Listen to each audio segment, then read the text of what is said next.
I'll be honest with you. When most people think of medieval peasants, they picture a muddy human potato, someone covered in filth, chewing on a rock, getting yelled at by a lord who looks like he slept in armor for 3 weeks.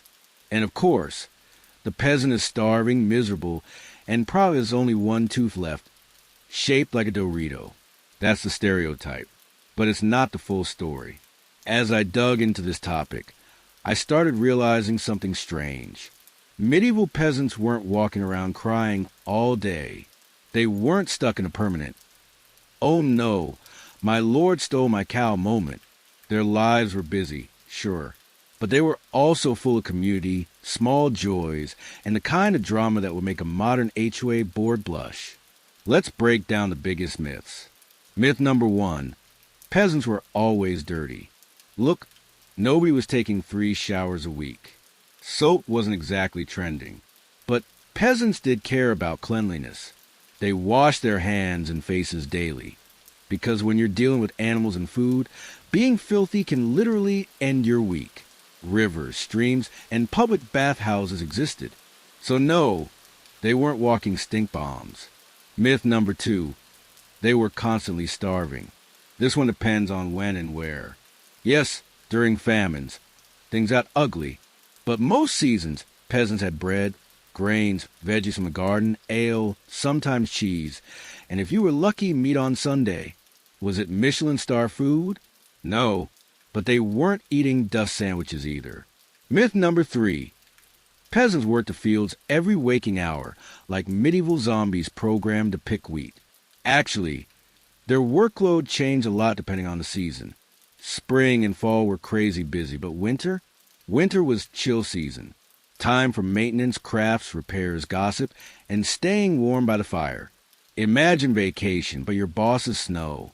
So, what was the real medieval peasant world like? Let me paint a picture.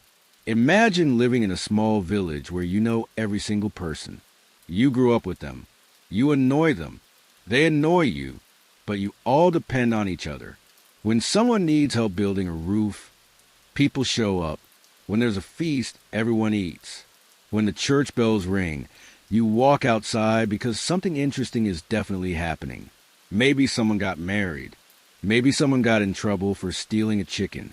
It's basically medieval community podcast time. And yeah, there were social rules.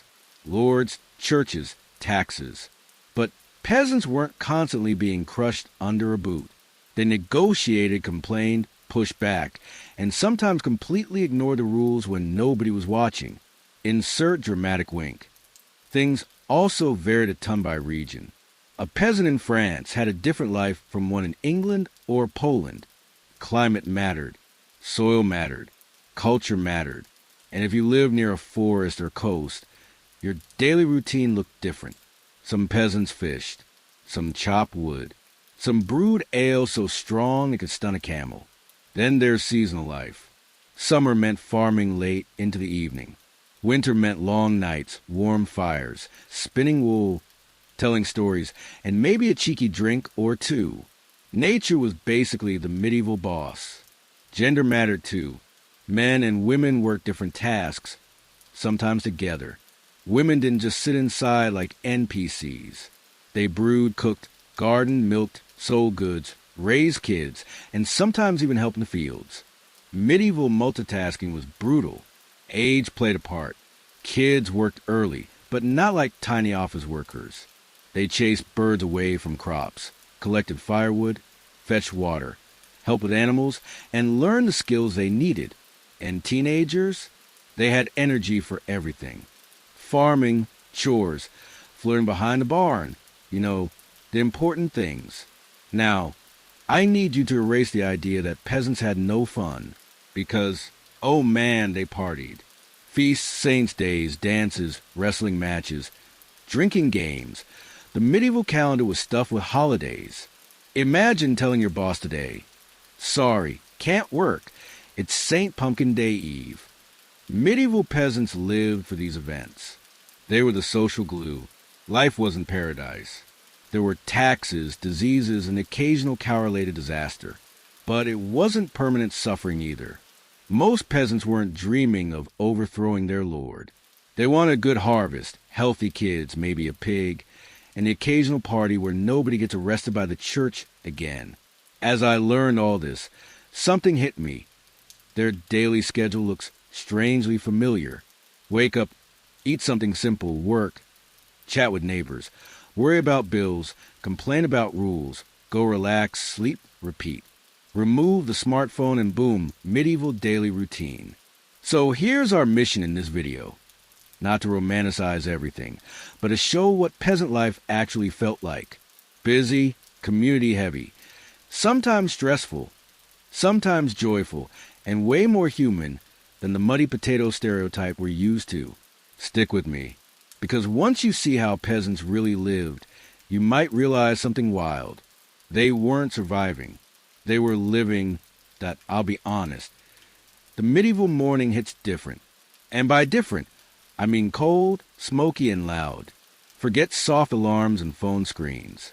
When I wake up here, it's thanks to either a rooster screaming like it just saw a ghost or church bells that sound like someone dropped a frying pan down a well. My house? Yeah, it's not exactly luxury living. It's small, built from timber, wattle, and daub, which is basically sticks, mud, and good vibes holding everything together.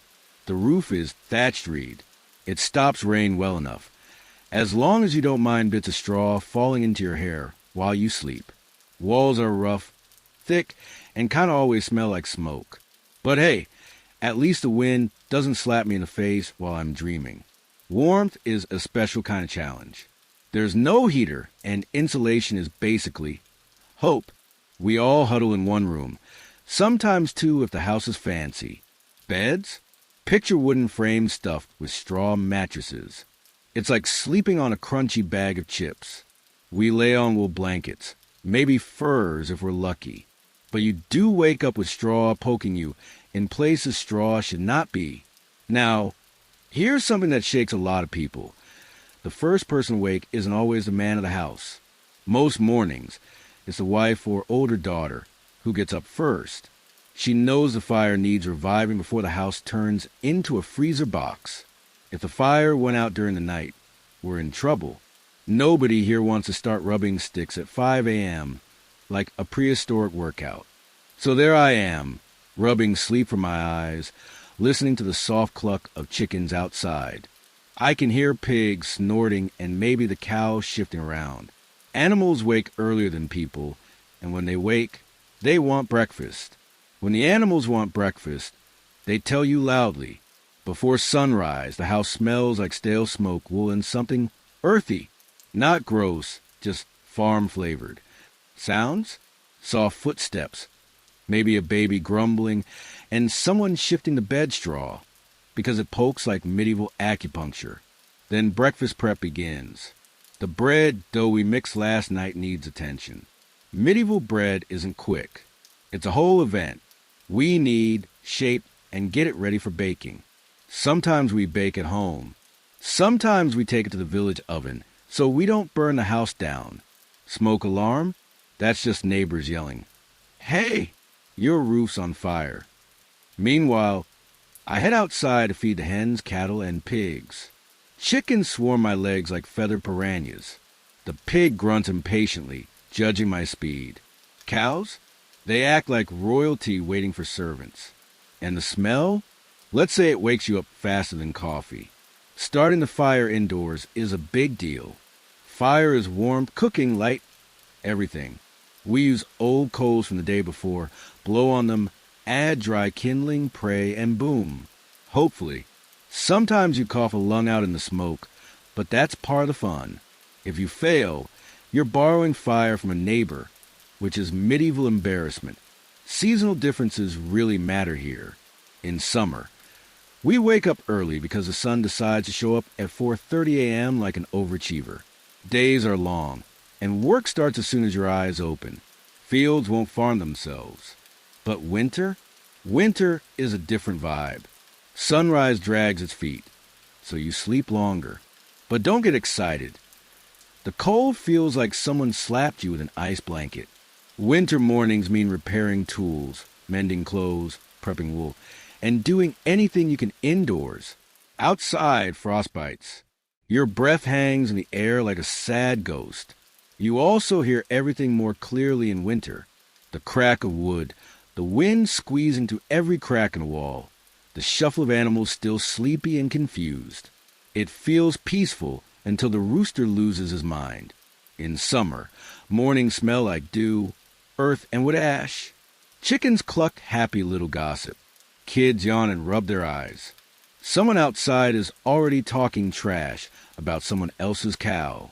Villages are small. Secrets last about 4 minutes. People today ask, "Did you have alarms?" "Buddy, yes, but they were alive." Roosters crow at dawn like tiny feathery alarm clocks with rage issues. And if the church bells ring early, something serious is happening. Mass emergency, or someone's donkey escaped again. The sound of bells rolling over the field feels heavy, important. It's the medieval version of a loud notification ping, except you can't mute it. As the sky starts turning from charcoal to soft blue, everyone stretches and shakes off sleep. Tools get prepared. Bread dough rises. The fire sparks to life. Outside, animals grunt in a choir of hungry complaint. And here's something nobody tells you. These mornings feel full. You know exactly what needs to be done, and the whole village wakes together. It's routine, but it's comforting. No scrolling. No emails. Just chores, warmth, food, and community. By the time the sun kisses the rooftops, we're already sweating, laughing, complaining, and planning the day. Medieval peasants didn't waste daylight. Every minute mattered. So yeah, dawn to sunrise in the Middle Ages wasn't miserable. It was busy, loud, cold sometimes, warm if you were lucky, but always alive. And as the light spreads across the fields, you feel like part of something bigger, a rhythm older than memory. And if there's one thing that rules medieval life, it's bread. Bread is not a side dish here. It's the king, the throne, and the crown. I swear, half the village wakes up thinking about it. And before you picture some sad dry loaf, let me tell you something weird. Peasants actually ate pretty good bread. Yeah, nobles like fancy white bread. It looked clean, soft, and upper class. But to get flour that white, you have to strip out almost everything that keeps you alive. So while nobles were enjoying their fluffy Instagram-worthy slices, peasants were chewing on darker, whole-grain loaves full of nutrients. We didn't know the word fiber, but it was basically what kept us from dying. Bread is the daily engine. We grind grain, which is basically a medieval gym workout. Knead dough, wait for it to rise, then bake it. It's a whole production. Sometimes we take it to the communal oven. It's like pizza day at school, except everyone's just hoping they get their loaf back instead of someone else's burnt mess.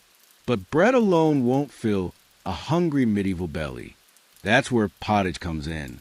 Pottage, the medieval stew of destiny. It's simple. Throw whatever you have into a pot, hope for flavor, and boil until edible. Cabbage? Toss it in. Peas? Nice. Onion you found hiding behind the door? Perfect. Sometimes we add meat, but that's rare. Most days it's vegetables, grains, and herbs from the garden. Every family has their secret pottage trick, usually adding salt and praying. And while we cook, something is always brewing. And I mean literally, almost every household brews beer. Water isn't the friend you think it is. Streams are fine sometimes, but with animals drinking, washing, and doing other things, let's just say water can ruin your week. Beer, on the other hand, is boiled, fermented, and way safer. Even kids drink it, but don't panic. It's weak like tiny buzz, but you can still do chores weak. Brewing is serious work. Soaking grains, boiling mash, cooling it, fermenting it, then tasting it proudly like, ah yes, this tastes like survival with notes of grass. But bad beer? That's shame. People gossip. Did you hear about Helen's brew? Smells like socks. You don't want that. Food follows a strict hierarchy here. Religious rules hit hard. When Lent rolls around, it's basically medieval diet season.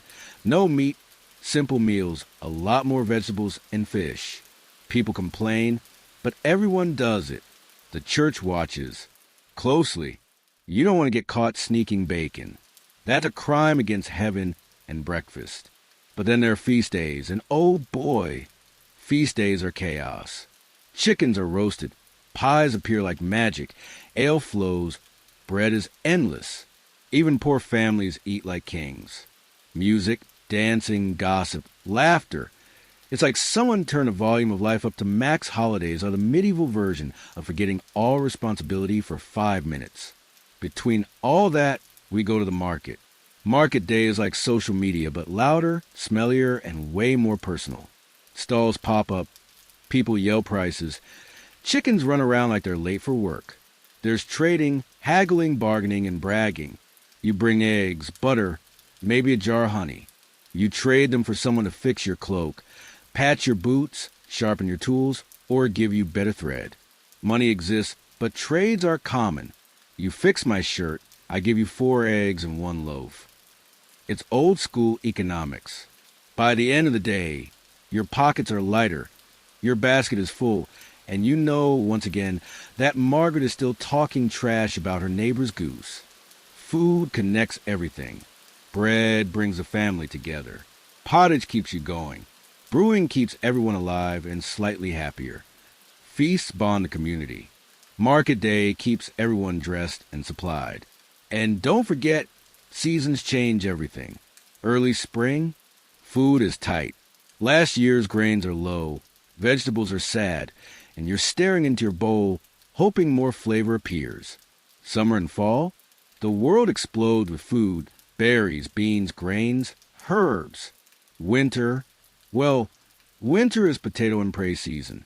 Salted meat, dried peas, root vegetables stored in dirt like little treasure boxes. People today imagine medieval peasants eating like animals.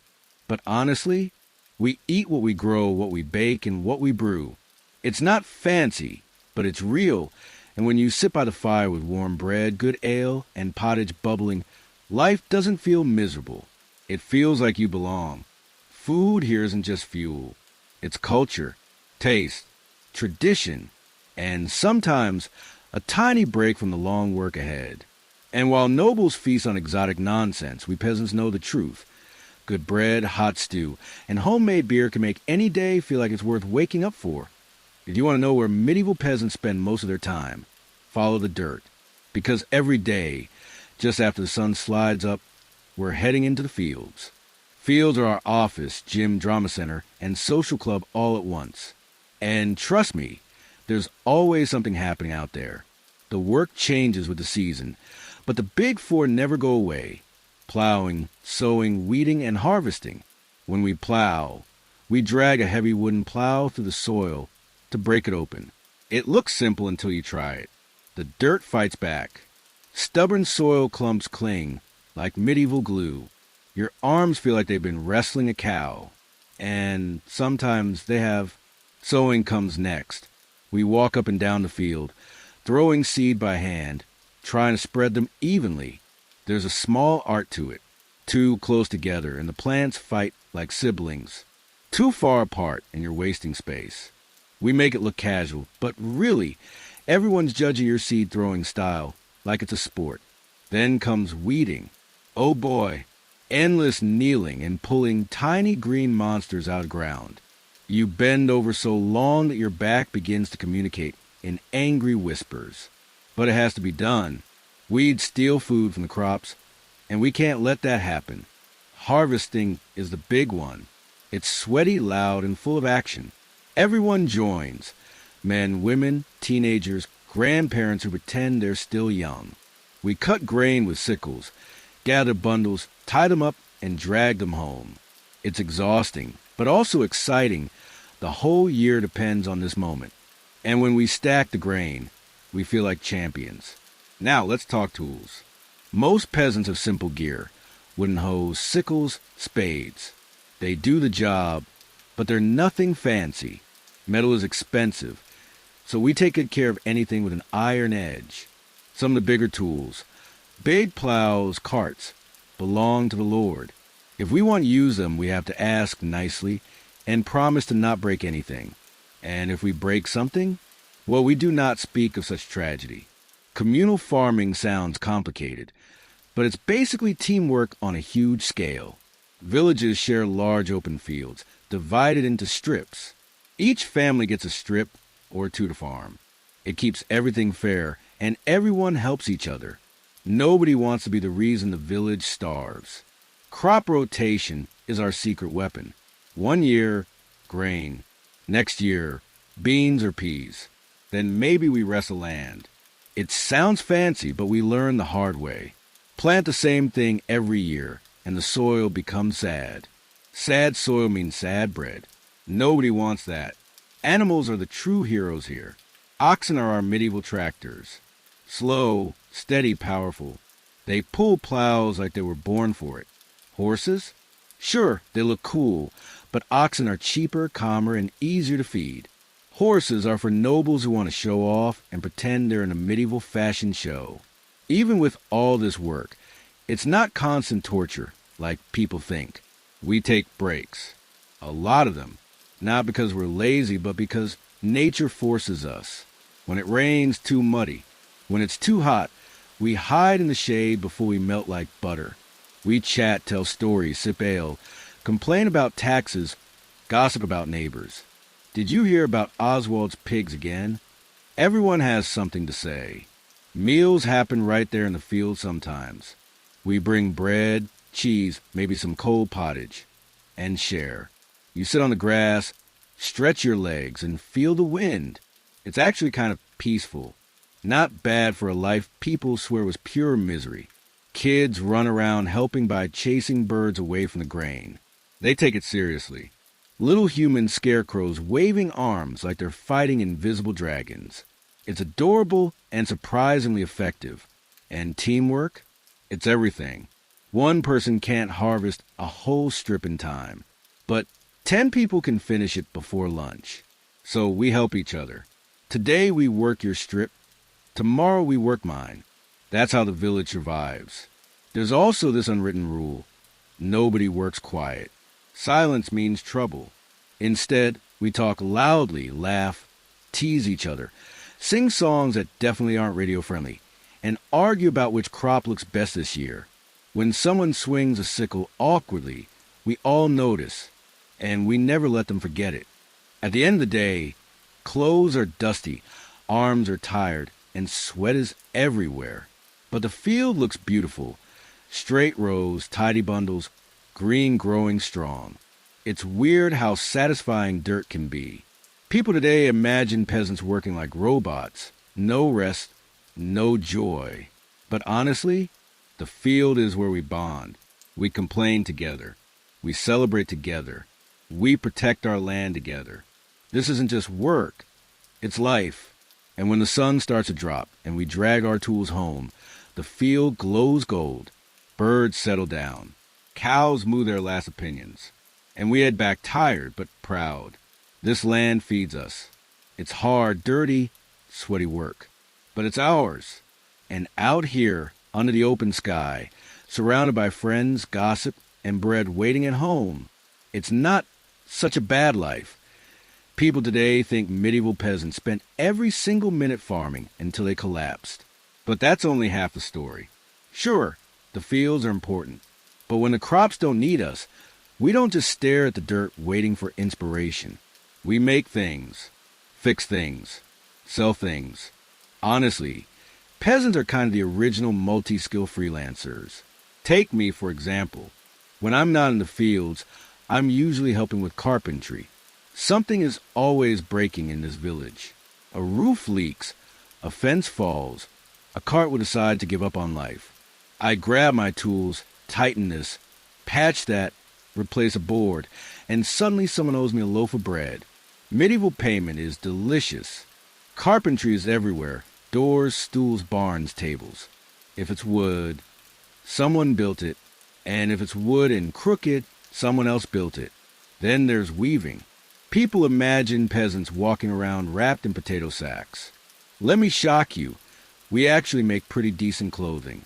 Women spin wool into thread, weave into cloth, and then shape it into tunics, cloaks, and shirts.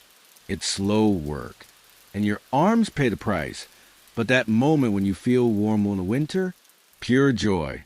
Some families are known for weaving better than others. If you want the good stuff, you go to them, but be careful. If you brag too loudly, the Lord might notice and tax you harder. Medieval flexing is dangerous. Blacksmithing is another huge skill around here. Not every village has a smith, but if we do, he's basically our superhero. He shapes iron into knives, nails, horseshoes, sickles, hinges. Tools we can't live without. When you hear the hammer ring on iron, it feels powerful, like magic with sparks. And the smith always looks like he's been wrestling fire dragons. Respect. Outside of these main trades, cottage industries run strong. Candle making, for example. We need light, and darkness arrives early. We melt tallow, dip wicks, dip again, and eventually we have candles. It's messy, smelly, and your clothes will never smell normal again. But hey, light is light. Some people are so good at candle making that neighbors come over like, "Hey, any chance you can hook me up with 10 more? Basket weaving is another one. You will be shocked how many baskets this village needs. Baskets for grain, baskets for eggs, baskets for bread, baskets for tools. We weave reeds together until our fingers feel like stiff noodles. But when you finish a good basket, everyone nods like, "Wow, fine basket you got there." Basket compliments are serious business. And let's talk about fur trapping. When winter rolls in, people who know the woods bring in rabbits, foxes, sometimes beavers. Fur means warmth. It also means people paying attention. A good fur lining might be the difference between cozy toes and walking around like frozen breadsticks. And if you trap, well, you earn coin or a reputation. Honestly, peasants are full of side hustles. Neighbor wants help repairing a roof? Sure, pay me in cheese. Someone's daughter needs a new wool cloak? I'll spin thread for a cup of ale. It's like medieval Craigslist out here.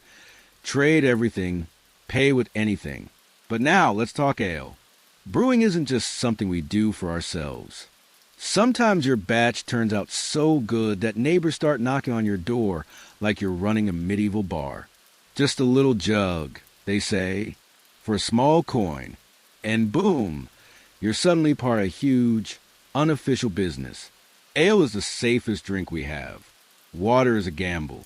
But ale has been boiled, fermented, and filtered enough to keep your insides happy instead of screaming. So good brewers are respected and feared, because if your ale is terrible, the whole village knows instantly. One cup, one grimace, and there goes your reputation forever. Some women run whole cottage brewing operations. They brew, sell, trade, gossip, and quietly collect coin. If the church notices you're getting too successful, though, you might get a lecture about pride. Priests have strong opinions about fun. All of these skills fill the gaps between field work. Rain day, candle day. Winter, weave and mend day. Quiet afternoon, get the blacksmith to sharpen everything before harvest attacks again. People today think peasants were boring, but honestly, we're hustling all the time. The village is full of hidden talents. There's the guy who can fix anything metal. The woman who makes cloth so smooth it feels like you bribed a sheep. The teenager who weaves baskets so tight they could hold soup. And of course, the neighbor whose ale tastes suspiciously like horse tears. But we don't talk about that. Work here isn't just about survival. It's pride, skill, identity. When you hand someone a tool you shaped or cloth you wove or ale you brewed, you're sharing a piece of your time and talent. And when you finish a long day, sit down by the fire and feel the warm glow of a candle you dipped yourself. It feels good, like control in a world run by seasons and soil. We peasants are more than field workers. We're builders, makers, traders, trappers, brewers. Not just surviving. Crafting, if you've ever wondered what medieval home life feels like, imagine living inside a wooden shoebox that constantly smells like smoke, stew, and sheep. Cozy, a little noisy, and always something to fix. But this is where a huge part of peasant life happens. Not in the fields, but inside these walls. Let's start with clothing. We don't replace outfits. Ever. Clothes are expensive, and thread doesn't grow on magical money trees. So patching is everything. A hole in your sleeve? Patch it. Torn knee? Patch it. Elbow worn thin? Patch, patch, patch. Eventually you end up with a shirt that looks like it's been attacked by colorful fabric squares. It's basically medieval fashion. Look at my 17 patches. I am thriving. My mother can patch clothes so neatly that you can't even see the fix. My patches, let's say mine of character. Laundry day? Oh man, it's a whole event. We drag clothes to the local stream, gather together, and scrub on wooden boards like we're preparing for battle. Soap isn't cheap, so sometimes we use lye, which works, but try not to splash it unless you like having strong opinions about pain. Everyone chats, gossips, and laughs while scrubbing away mud, sweat, and who knows what from the week. Kids play nearby, chasing ducks or falling into water like tiny clumsy sailors. Laundry day is basically medieval social hour. Now, maintaining a home, that's constant. Roof thatching is one of the biggest jobs. Our roofs are made of tightly packed straw, and they work surprisingly well until wind rips a chunk off and it rains on your forehead at 3 a.m. Then we climb up, stuff new bundles of straw in, tie them down, and hope the wind takes a break. Thatching days always end with scratches and straw sticking out of your hair like stylish porcupine spikes. The walls? Wattle and daub, sticks woven together, covered in mud, straw, and sometimes other natural materials. It's not pretty, but it insulates well and keeps the cold out. Sometimes we patch holes with fresh mud. And yes, every time it dries, someone smacks it with their hand just to check it. It's a rule. Inside the house, there's not much furniture. A table, stools, maybe a chest for clothes, and a couple of beds stuffed with straw. The floor is dirt, but don't freak out. We sweep it smooth, and sometimes we scatter herbs to keep the smell nice. Rosemary floors smell better than you'd think. Kids need toys, and you might imagine medieval children staring at sticks like confused squirrels. But they're creative. They make dolls from scraps of cloth. They carve little wooden horses. They twist straw into animals. They throw hoops, roll wooden balls, and play mock sword fights with sticks until someone cries. My cousin once built a spinning top. So good the whole village got jealous. That's right, medieval jealousy over a spinning top. Drama everywhere. Even adults play games. We dice, we board game, we wrestle, we race, and we bet on ridiculous things like how long before that cow escapes again. We don't have Netflix, but we have imagination and neighborhood chaos. Close enough. Now, gender roles are real here, but not as strict as people think. Yes, women usually handle most cooking, weaving, childcare, and gathering. Men handle heavy field work and building. But here's the thing. If work needs doing, whoever is free does it. If a man can sew, he sews. If a woman is stronger than her husband, it happens more than you'd think. She helps in the fields. When someone is sick, jobs shift around like musical chairs. Survival doesn't care about stereotypes. Sometimes you'll see a father rocking a baby while patching a roof. Other times, a mother sharpens tools while her husband needs bread. We do what we must. And when harvest season hits, everyone, and I mean everyone, is out there working like a world-ending timer just started. Inside the home, tasks never stop. Water must be fetched. Pots must be cleaned. The fire must be fed or it dies, and then you face the shame of borrowing flames from neighbors. Hey, can I borrow a sprinkle fire? Embarrassing. At night, when chores finally slowed down, we gather by the hearth. We sit close, share stories, and mend clothes. Kids whisper secrets. Adults whisper gossip. Someone always falls asleep early and snores loud enough to shake the walls. The fire crackles, shadows dance, and the house feels warm in a way no modern cozy blanket can copy. Home life is messy, loud, busy, but full of small comforts, shared laughter, and warm breadcrumbs on the floor. You'd think it's boring, but actually it's alive. Because inside this tiny home, where straw pokes your elbow and smoke perfumes your hair. We keep our family safe, fed, clothed, and happy. And that's what really matters. All right, let's talk about the smallest employees of medieval Europe. Kids. Today, we argue with an 8-year-old about brushing their teeth. Back then, an 8-year-old might be out in the field preventing an entire flock of crows from destroying a year's worth of food. No pressure, little Timmy. In the village, childhood was shorter, not because people didn't love their kids, they did, but because survival sort of demanded everyone pitch in. And honestly, kids were useful. They were small, fast, and had enough energy to power a windmill. Most started real responsibilities around age 6. At that age now, we're proud if a kid memorizes colors. Medieval parents? Congrats! You can walk without falling. Here's a stick. Go defend a barley from sneaky birds. And those kids took it seriously. Imagine dozens of tiny warriors sprinting around fields, yelling at pigeons like angry landlords. Older children, usually by age 10 or 12, level up to bigger jobs. They might help tend animals, haul water, collect firewood, or run messages. A kid might know every donkey in the village by name before they ever learn to write theirs. And honestly, that's kind of adorable. Now let's talk apprenticeships. Not every kid stayed in the fields. Some got noticed by a local craftsman. Maybe the blacksmith saw a kid swinging a stick suspiciously close to a perfect hammer swing. Or a weaver spotted tiny, nimble fingers. Boom! Suddenly you're an apprentice. It was a ticket to a trade, respect, and the possibility of leaving your tiny village for a slightly less tiny town. Of course, apprenticeships weren't just secret levels of opportunity. You lived with a master, learned the craft, obeyed rules, and probably swept a lot of floors. Think old school unpaid internship, except with much more yelling and zero coffee. Now school. Yes, it existed.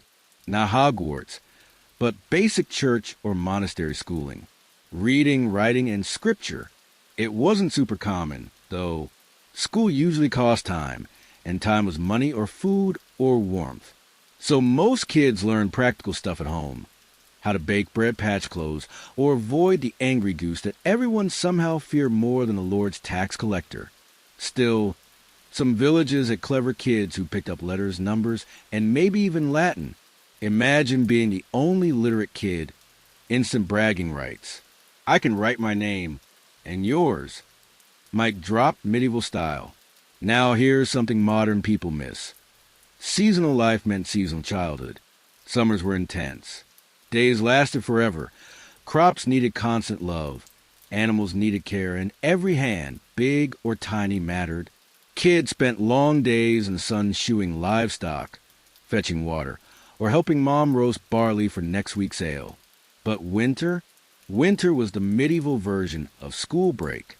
Short days, frozen fields, nothing growing. Families huddled near the fire, telling stories, sharpening tools, mending clothes, singing, and occasionally wrestling boredom. Kids played games. Marbles, knucklebones, stickball, or whatever their imagination cooked up. Toys were usually handmade, wood, cloth, or sometimes just whatever shaped rock looked coolest. Seriously, medieval childhood was 50% work, 30% chores, and 20% hey, don't touch that goat, it bites. But don't picture them as little slaves. Parents cared. People weren't heartless. Communities helped raise children together. Big families meant teamwork. And, funny enough, medieval parents were way more relaxed about kids wandering outside. Free-range parenting before it was trendy. Social life mattered too. Kids learned from adults by watching, imitating, and occasionally messing up. If you spilled grain, everyone knew. But if you helped harvest on time, you were a hero. Praise was public. Mistakes were educational. Nothing builds character like the village laughing when you fall into the pig pen. And yes, there were moments of pure fun. Festivals weren't just adult parties. Children got treats, music, performances, and new clothes if they were lucky. Imagine seeing bright ribbons and puppets after months of gray mud. For a kid, that was magic. by their early teens. Most weren't children anymore.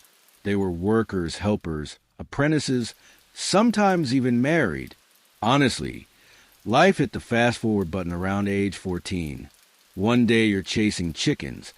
Next day you're negotiating dowries and trying to pay taxes. To modernize, this sounds intense. But medieval kids didn't complain. It was just life, normal, expected, sometimes tough, sometimes joyful. They weren't helpless, sitting in dark huts waiting for adulthood. They laughed, played, bonded, caused trouble, and occasionally ignored chores. I feel that deeply. So the next time you picture medieval peasants as miserable adults dragging their feet through mud, remember the kids. They shaped the village rhythm, contributed real labor, and brought energy into places that needed hope. Honestly, medieval childhood wasn't boring. It was busy, chaotic, surprisingly social, and filled with simple joys. Just maybe don't romanticize the goose attacks. Those were serious, that if you think medieval peasants were always working nonstop, let me introduce you to the church calendar, the original planner app, except louder, guiltier, and smelling faintly of incense. Seriously, the church wasn't just about praying. It set the rhythm of our entire year. Bells rang, festivals popped up, and suddenly work slowed down, sometimes for days, sometimes for weeks, and sometimes it felt like the universe said, relax, take a break. First off, the church bells. These things were our clocks. Forget your smartphone alarm or fancy wristwatch. Bells told you when to wake up, when to pray, when to work, when to stop working, and even when someone nearby had died. Bells were everywhere and they carried. You could hear them from across the village. If a bell started tolling while you were chopping wood, you didn't ignore it. You stopped, folded your hands, and hoped you didn't forget the right prayer. Then there were saints' feast days. These weren't just religious holidays. They were bonus days off. Some saints had whole weeks dedicated to them. Depending on the region, St. Valentine? Fine, maybe some love-themed chaos. St. Peter? Bigger deal. Suddenly, the whole village gathered, feasting, dancing, and occasionally debating whose cow ate whose barley. You didn't just attend because you had to. It was the social highlight of the month. Of course, some attendance was mandatory. The church kept an eye on you. Miss a mass? Pray you didn't get caught, or the priest would have words, and not the kind that make you feel warm and fuzzy. Confession was big, too. Peasants lived under what some historians call a guilt culture. Mess up? Sin? Forget to say a prayer? Confess it. Publicly. Privately. Sometimes with slightly embarrassing detail. Honestly, it was like a medieval group therapy session, but with more candles and fewer couches. But religion wasn't just fear and guilt. It shaped the rhythm of life. Festivals, rituals, and holy days marked the passage of time, almost like a giant village calendar you could live in. Take harvest festivals. They were the ultimate reward for months of hard work in the fields. Crops gathered, animals fed, and the whole village celebrated together. Music, dancing, feasting, and maybe a little mischief. Young men and women paired up. Kids ran around like tiny tornadoes, and elders nodded approvingly while sneaking extra ale. The festival wasn't just fun. It reminded us that work had purpose. The world had order. The sun rose, crops grew, and the gods were probably pleased. Then there's May Day, the spring extravaganza. Trees, ribbons, flowers, and dances. Everyone joined in. Villagers decorated maypoles, sang songs, and danced until feet hurt and hair was tangled with greenery. It was chaotic, loud, beautiful, and sometimes scandalous. But don't tell the priest. May Day reinforced community bonds, gave a break from daily toil, and reminded everyone that humans weren't just there to farm and patch clothes. We could celebrate too. Even small rituals mattered. Blessing the animals before winter, lighting candles in the household, or saying quick prayers before bread making. These tiny acts stitched faith into daily life. Religion wasn't just Sundays. It was embedded in chores, work, and leisure. Every task could have a little prayer tucked in. Spill some milk? Pray. Axe dough? Pray. Neighbor insults you while fetching water? Pray. And maybe throw a tiny passive-aggressive glance. And here's the wild thing. These religious rituals didn't just shape time, they shaped behavior. People worked in rhythm with the calendar. Feasts marked pauses. Lent dictated fasting, forcing creativity in pottage. Saints' days created mini vacations. Guilt-guided choices. You weren't just surviving. You were living in a structure that gave life meaning, even if it sometimes meant confessing that you secretly stole a chicken last week. Church life also reinforced community identity. Villagers weren't isolated. They met at church, talked, shared news, gossiped, complained, and occasionally made up alliances and rivalries, all under the watchful eye of the priest. Religion gave us patterns, celebrations, and social glue stronger than the mud in our walls. So yes, peasants worked hard, but life wasn't all toil. Bells, saints, festivals, and dances broke up the year. They reminded us that humans weren't just animals pulling plows. We were part of a cycle, a rhythm, a bigger story. A rhythm that carried us from sowing to harvest, winter to spring, worry to celebration. And honestly, sometimes the loud church bells, the dancing ribbons, and the smell of roasting meat made life feel not just manageable, but joyfully alive. If you think medieval villages were peaceful, forget it. Drama was everywhere. Like HOA-level drama, but with more mud and less paperwork.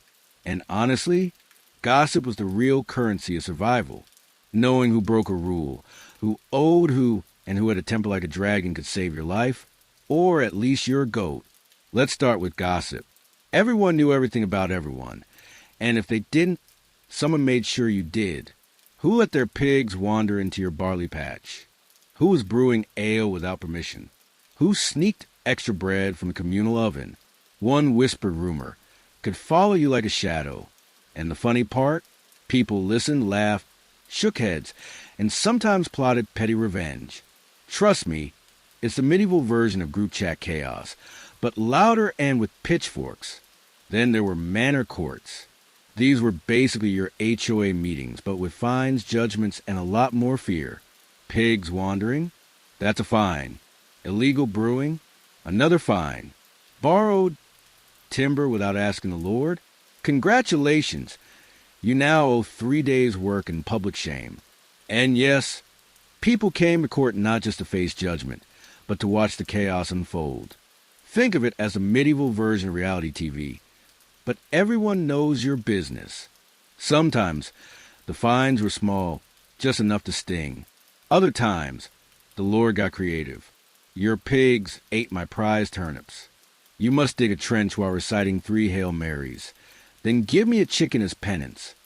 True story.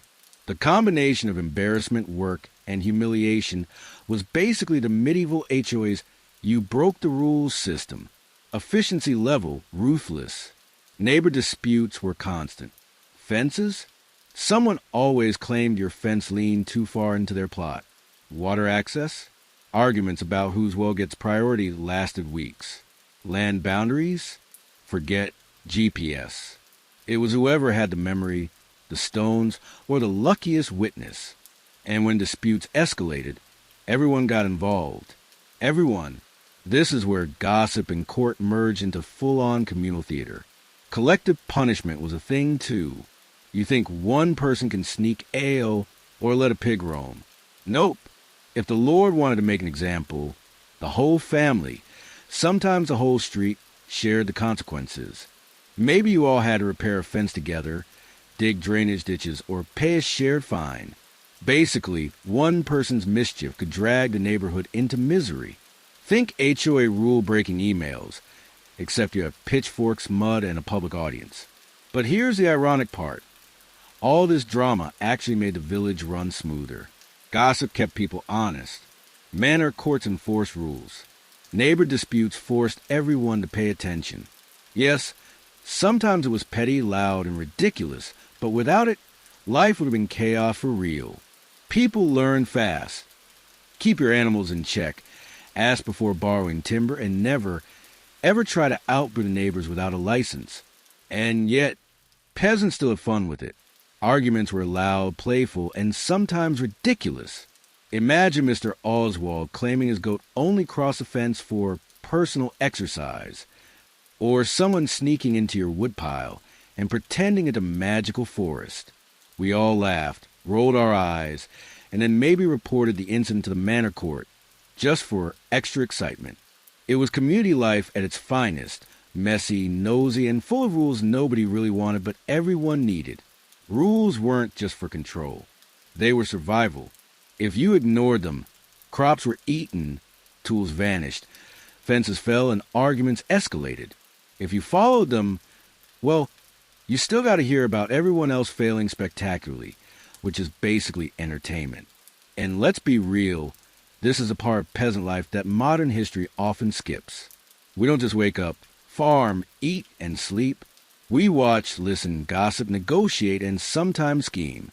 We navigate tiny conflicts, celebrate victories when someone else is fined, and occasionally get fined ourselves. Drama was woven into daily life like threads in a wool tunic. Colorful, unavoidable, and impossible to ignore. So yeah, peasants had chores. Peasants had festivals. Peasants had fields, bread, and ale. But just like any HOA, what really keeps a village awake and talking is a community drama. The rules, the punishments, the neighborly spying, the gossip, the petty feuds. It's exhausting, hilarious, and somehow keeps everyone alive. And honestly, without it, life would have been a lot more boring. In a way, medieval peasants were experts at balancing work, fun, and the chaos of community. It wasn't just about surviving crops and animals. It was about surviving each other. And that, my friend, is a story of rules, rebellion, and ridiculous human behavior that feels oddly familiar. You might imagine medieval peasants heading to bed as soon as the sun sets. Cute idea. But nope. The real nightlife started when the fire went low and the day's work was done. Welcome to the tavern, the medieval version of a coffee shop, bar, and community center all rolled into one. Taverns were chaotic, noisy, and sometimes dangerous, and I love them. Taverns weren't just about drinking. Sure, ale was the main attraction, because, let's face it, water was questionable at best. But taverns were social hubs. They were where neighbors exchanged news, gossip about the Lord, brag about crops, and subtly plotted revenge for minor slights. Politics happened over mugs of ale. Decisions were debated. Deals were struck. Friendships were forged, often fueled by the strongest, cheapest brew in the village. And speaking of ale, there was ale tasting. Don't laugh. Drinking ale wasn't just fun. It was a way to judge quality, compare brews, and establish reputations. A good brewer had clout. A bad one, let's just say the village gossip network, made sure everyone knew. Sitting at the tavern, swapping mugs, you learn a lot. Who's brewing secretly, who's skimping on ingredients, who accidentally poisoned their cat last week. You never get bored. Entertainment was everywhere. Some evenings a minstrel would show up, strumming a lute, singing songs about heroic knights, tragic love, or ridiculous local events. Other nights, a traveling troupe might perform puppet shows. Think Game of Thrones, but smaller, wooden, and with exaggerated facial expressions. Dice games were popular too, but risky. People gambled coins, bread, or the occasional chicken. And don't forget wrestling matches, yes.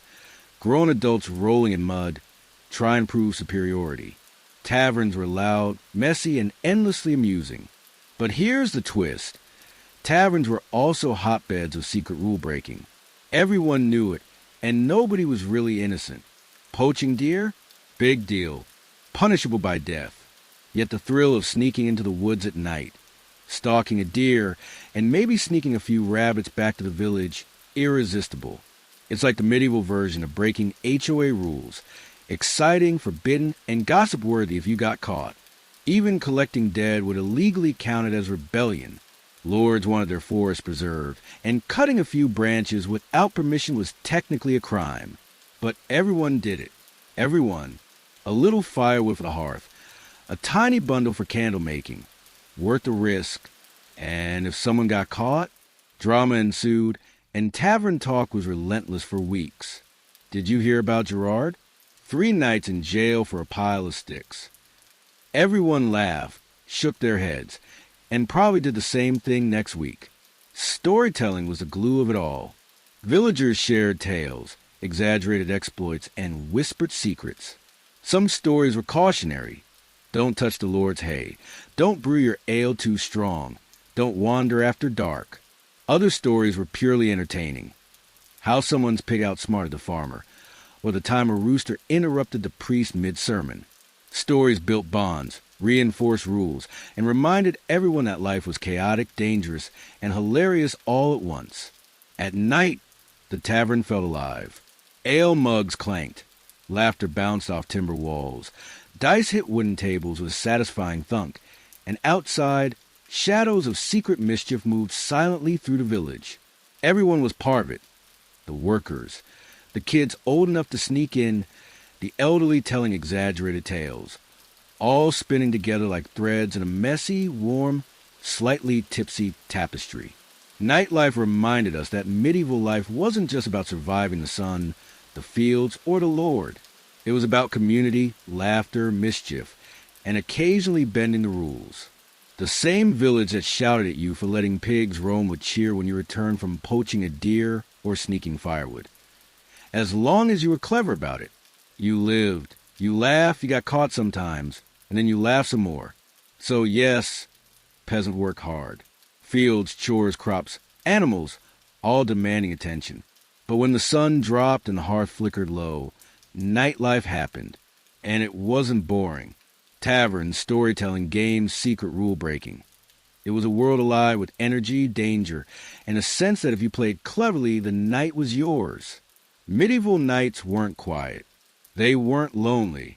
They were messy, social, and unforgettable. And honestly, I wouldn't trade a single evening of tavern chaos for all the quiet bedrooms in the world. People imagine medieval winters as endless misery. Frozen fingers, empty stomachs, and boredom so thick you could spread it on bread. But honestly, winter wasn't just tolerable. It had its own rhythm, its own perks, and even its own kind of fun. Sure, harvest season was intense. Fields demanded everything. Early mornings, long hours, aching backs, and sweat-soaked clothes. Everyone worked like their life depended on it. Because, well, it kind of did. Crops had to be gathered, animals tended, grain stored. If you slacked off, the village noticed fast. So harvest was exhausting, sweaty, and full of communal drama. But winter? Winter was the pause button. When frost settled, the fields were quiet. Snow covered the mud, and animals huddled in barns, leaving us free to focus on indoor crafts. We patched clothes, spun wool, wove baskets, sharpened tools, and made candles. The same hands that wielded plows now handled thread, knives, and needles. And for kids, it was prime time for indoor games and mischief. Knucklebones, spinning tops, storytelling. You could get hours of entertainment without leaving the warmth of the fire.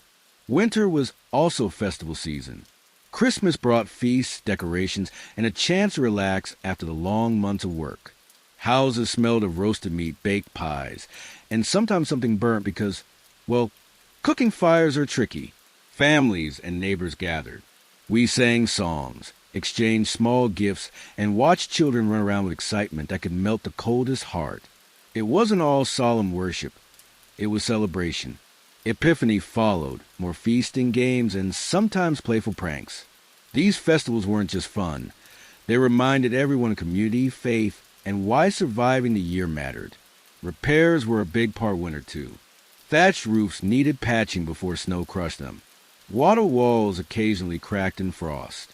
Tools needed sharpening for spring. It was productive, but less frantic than summer. And the fire? It was life. We gathered around it, mended clothes, drank warm ale or spiced pottage, and told stories. Storytelling was huge, a chance for adults to be dramatic, kids to learn village history, and everyone to laugh, gasp, or groan over someone else's misadventures. Of course, Not every winter was idyllic. Sometimes plague struck. Sometimes last year's harvest was bad, or the Lord raised taxes, or snow trapped us in isolation. Lean years were horrible. You rationed food, prayed hard, and hoped no one got sick. Stories about these times circulated for decades, sometimes exaggerating the horror, sometimes understating the suffering. But even then, villagers found small ways to survive, sharing food, helping neighbors, and finding moments of warmth and company in firelight. The rhythm of life through seasons made everything manageable. Work was grueling when it needed to be. Spring sowing, summer tending, autumn harvest. But winter gave us time to breathe, fix, and plan. It created balance. Without it, life would have been relentless. Even indoors, you could be productive, social, and occasionally rebellious, sneaking extra ale or sharing juicy gossip with the neighbors. Winter also sharpened skills. You learned patience, precision, and creativity. A fixed roof, a woven basket, a sharpened sickle.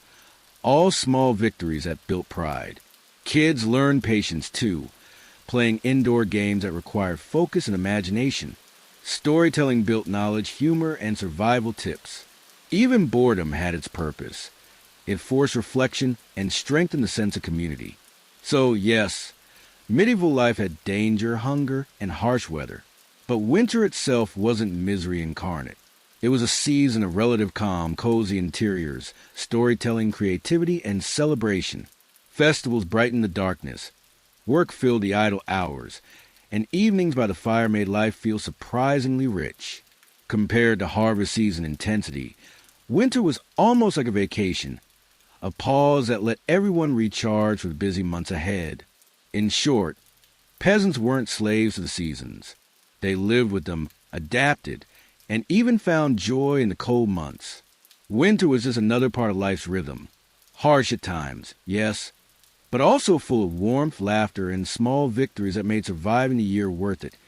If you think medieval peasants were all crawling in filth and dying from tiny cuts, let me tell you, life was messy, yes, but health and medicine were surprisingly organized-ish. We had strategies, tricks, and people who actually knew what they were doing, mostly. And honestly, some of it was smarter than modern horror stories make it sound. Herbal medicine was our go-to. Every village had plants, roots, and potions for everything from headaches to stomach aches. Chamomile for calming nerves. Willow bark for pain. Garlic for, well, everything, including warding off the neighbor's bad mood. We learned which herbs worked, which were deadly, and which were mostly placebo. Trial and error over generations. You got used to it, and honestly, it worked better than you'd expect. Then there were community healers, sometimes called wise women. They knew about herbs, poultices, and magical rituals. If someone sprained an ankle, a wise woman knew how to wrap it. If someone got sick, she might brew a potion, perform a chant, or give practical advice. They weren't doctors with degrees, but in a world with no pharmacies, they were priceless. People trusted them because they had experience and a good dose of gossip to warn you what not to do. Dentistry? Brutal, but not constant. A toothache could mean a holy tooth, and the local barber surgeon might yank it with pliers. No anesthetic beyond strong words and maybe a swig of ale. It hurt? Yes, but it wasn't a daily ordeal. And honestly, most villagers grew up with strong teeth from coarse bread and tough work. Tooth decay was rare unless you were lucky enough to get sugar from faraway lands. Now, work injuries were common. Pulling plows, hauling hay, chopping wood, tending animals, accident happened. Someone slips on mud. Someone drops a hammer. Someone gets a nasty scratch from a pig. And yes, sometimes it got worse. But here's the thing. Community support mattered. Neighbors helped each other, carried injured friends to their homes, bandaged cuts, and nursed each other through fevers. Even if the Lord didn't care, the village did. You relied on each other, and that made surviving injuries much more manageable. And don't believe the myth about medieval hygiene. Bathing myths are ridiculous. Bathhouse culture existed. Villagers sometimes bathed in rivers, lakes, or communal bathhouses, especially in towns. Sure, you didn't shower daily like today, but cleanliness was appreciated for comfort, for health, and for avoiding the wrath of the neighbors. People care about smell, skin, and appearance, just in a different rhythm than ours. Soap? Limited, yes, but herbs, lye, and ashes helped. Baths were social, sometimes festive, and occasionally gossipy. Preventive care mattered too. People knew the importance of rest after illness or injury, food for energy, and keeping animals and homes relatively clean. Folk wisdom wasn't perfect, but it often worked. And when disaster struck, villagers leaned on each other. That sense of community medicine made the difference between a scrape that healed and one that didn't. Peasants weren't invincible. Death, disease, and injury were real threats. But they weren't helpless. We had knowledge, community, and experience. We adapted. We improvised. We nursed each other through fevers, set bones, pulled teeth, and occasionally sprinkled magic herbs for good measure. Life was rough, yes, but not constant agony. We survived because we cared for each other, and sometimes a little superstition went a long way. So the next time someone tells you medieval peasants were dirty, helpless, and doomed to suffer, remember this. We knew our herbs, leaned on our neighbors, braved the cold, healed injuries, and yes, we bathed. Health wasn't perfect, but it was real, practical, and lived. And honestly, that's more than most modern horror stories give us credit for. You might picture medieval peasants wearing the same grimy tunic forever. Cute thought. But clothing was practical, expressive, and full of hidden meaning. And honestly, way more interesting than people think. Most of what we wore came from wool and linen. Wool for warmth, linen for comfort, and layers for survival. Winter meant thick woolen tunics and cloaks. Summer, lighter linen shirts. Fashion wasn't about vanity as much as it was about surviving frostbite or sunburn. Still, within those constraints, people got creative. Patterns, trims, and colors told stories. Sometimes about your family, sometimes about your skill in weaving. And speaking of colors, laws often dictated what you could wear. Sumptuary laws, as fancy historians call them, meant nobles could monopolize rich dyes like red or purple. Peasants mostly stuck to natural tones, browns, grays, muted greens. But clever folks would find ways to add flair, dyed threads and cuffs, embroidered patches, or bright ribbons tied into hats. Nothing fancy enough to anger the Lord, but enough to say, I exist. I'm here. Look at my sleeve. Now the hat obsession. You'd think it's just a practical head covering. Nope. Hats were huge status markers. The shape, material, and color signaled everything from marital status to wealth. I remember old Aunt Helga, who had a hat so wide it could double as a dining table. People stared, whispered, and nodded in respect. Hats weren't just functional, they were statements. And some of us wore hats like silent rebellion. Not forbidden, but unusual enough to raise eyebrows. Hand-me-downs were common, too. Clothes were expensive, and children outgrew things fast. So sweaters, tunics, and cloaks passed down through siblings, cousins, and neighbors. A patched tunic might have traveled 3 villages before you wore it, and each patch told a story. The knee ripped by a goat, the sleeve burned by a cooking fire, the hem snagged on a thorn bush. Wearing hand-me-downs wasn't shameful, it was practical storytelling. Clothing could also act as hidden wealth. You might look modest, but under layers of patched wool, you could hide small savings, silver coins, or a carefully sewn charm. Sometimes a well-made belt, an embroidered hem, or a small clasp indicated subtle prosperity. It wasn't about flaunting, it was survival and pride. If thieves came, you hoped they overlooked your cleverly disguised treasures. If the Lord came, you hoped your patches made you look poor enough to avoid extra taxes. Seasonality dictated a lot. Heavy cloaks and layered skirts in winter. Lightweight tunics and linen hose in summer. Shoes were simple. Leather if you had it, straw if you didn't. Gloves, scarves, and hoods helped against frost and rain. And every stitch mattered. You fixed, patched, reinforced. Every seemed a mark of skill, patience, and foresight. It wasn't just clothing. It was portable armor against life. Even within limitations, peasants were surprisingly fashion conscious. We care about appearance because it mattered socially. A ragged or dirty outfit could signal laziness, poverty, or disrespect. A well-maintained tunic, patched, clean, and functional, could gain admiration, and clever use of color, embroidery, or accessories let us bend the rules just enough to express individuality. Fashion wasn't forbidden creativity. It was the sneaky art of self-expression under rules and poverty. So yes, peasants weren't nobles. We didn't wear velvet or purple silk, but clothing mattered. It was practical, expressive, and socially meaningful. Hats were power. Patches were stories. Layers were protection. And hidden under our tunics, you could find hints of wealth, pride, and cleverness. Next time someone says peasants all look the same, remember, we were patchy, clever, colorful, and quietly rebellious. And honestly, that is a style that survives the centuries far better than any royal portrait. If you think medieval peasants had no time for romance, think again. Love, courtship, and marriage were messy, social, and surprisingly negotiable, and often hilariously awkward. Courtship wasn't about sending texts or sliding into DMs. It was a very public, very social affair. Young men might show up at a girl's window with a song, a small gift, or a modest display of skill, maybe whittling a wooden bird or helping with chores. Girls would respond with subtle signals, offering bread, exchanging a smile, or rolling their eyes dramatically. Everyone watched. The village was the ultimate reality show. Gossip spread fast, and you couldn't hide your feelings even if you tried. Flirting was public, and sometimes painfully transparent.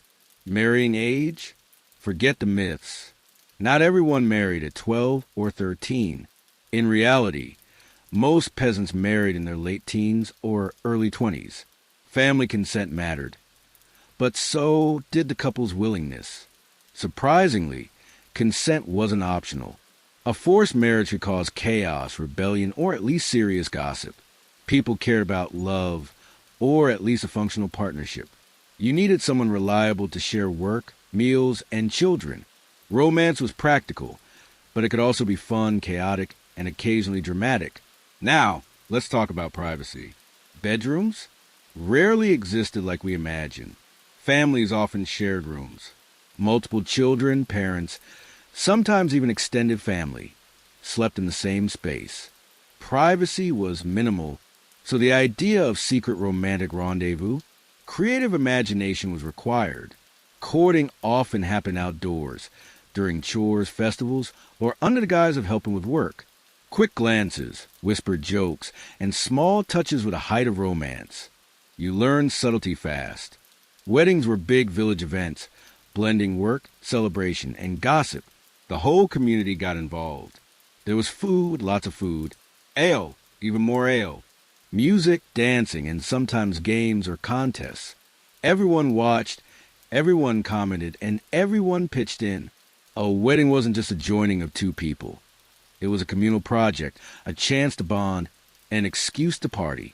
Even if the bride's dress was patched or the groom's shoes were mismatched, everyone celebrated. Joy, laughter, and a little chaos were mandatory. Marriage itself was practical. It was about partnership, work sharing, and survival.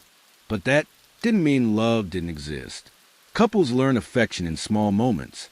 Sharing bread, helping each other with chores, stealing time to talk while others worked. Humor was huge. Teasing, playful arguments, and clever gestures were common. Medieval romance might not have had candlelit dinners, but it had resilience, creativity, and a surprisingly strong emotional bond. Courtship, weddings, and married life all reinforced the social rhythm of the village. Families met, labor was coordinated, gossip flowed, and alliances strengthened. Love wasn't separate from survival. It was part of it, and that made it both essential and entertaining. Even after marriage, villagers found ways to enjoy themselves.